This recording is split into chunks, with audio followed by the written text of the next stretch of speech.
যারা প্রবাসীদের উপর যুদ্ধ ঘোষণা করছে তারা কিন্তু চরম ভুল করছে।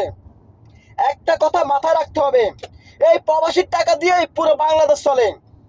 পুরো বাংলাদেশের নেতা খেতারা পায়ের উপর পা দিয়া মাংস পোলাও হজম করতেছে।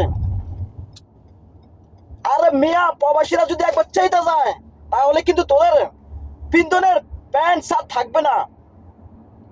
তোরা যেভাবে প্রবাসীদের উপর অত্যাচার জুলুম শুরু করছ, প্রবাসীরা নাকি 2টার বেশি মোবাইল নিতে পারবে না, 60 দিনের বেশি দেশে থাকতে পারবে না।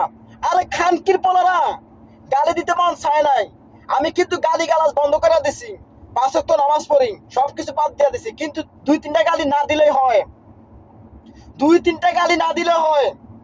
খানকির পোলারা প্রবাসীরা কষ্ট করে টাকা ইনকাম করে, সেই টাকা দিয়ে তারা মোবাইল 3টা কি 4টা কি 10টা কি তাদের ইচ্ছা মতো নিতে পারবে। তোরা বলার কেন? তোরা ট্যাক্স বসার কে? তোদেরকে এই দায়িত্ব দিছে কোন খানকির পোলায়? আমরা আমাদের মাথার গাম পায়ে পালাইয়া টাকা ইনকাম করি, আমরা মোবাইল 5টা নি 10টা নি আমরা যাইনি, সেটা আমাদের ব্যক্তিগত ব্যাপার। আমাদের কষ্টের টাকা তোরা লুটি পুটে খাইয়া নিজের বাহাদুরি মনে করস, নেতা খেতা মানা করস। তোদের মতো নেতারা আমরা ফুটকেও মারি না, আমরা আমাদের কষ্টের টাকা দিয়ে আমরা বাংলাদেশ চালাই। এইসব টাকা তোদের আবার ফুটকি দিয়া বাইর হয় না, প্রবাসীরা কষ্ট করে ইনকাম করে।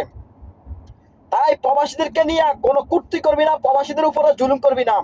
প্রবাসীরা মাগার চাইতে গেলে পুরো বাংলাদেশটা অচল হয়ে যাবে, অচল। কারণ প্রবাসীরা ধীরে ধীরে ব্যাংকের মাধ্যমে টাকা দেওয়া বন্ধ করে দিতেছে, এখন তারা হুন্ডি বিকাশ ব্যবহার করতেছে। তাহলে বুঝ, কুত্তার লেজ সোজা হইতে কিন্তু সময় লাগবে না, মনে রাখিস। বেশি কিছু বলবো না। প্রবাসীরা কিন্তু খেইবা গেলে পিন্দনের জামা কাপড় থাকবে না, মাথার মধ্যে কথাটা গাইতে রাখিস। আমি কিন্তু মাগার ভালো হয়ে গেছি, 5 ওয়াক্ত নামাজ পড়ি, 5 ওয়াক্ত নামাজ, আমি 5 ওয়াক্ত নামাজ আদায় করি। আর 5 ওয়াক্ত নামাজ আদায় কইরা বইলা তোবা করছিলাম আরো আগে, সবকিছু বাদ দিয়ে দিছি।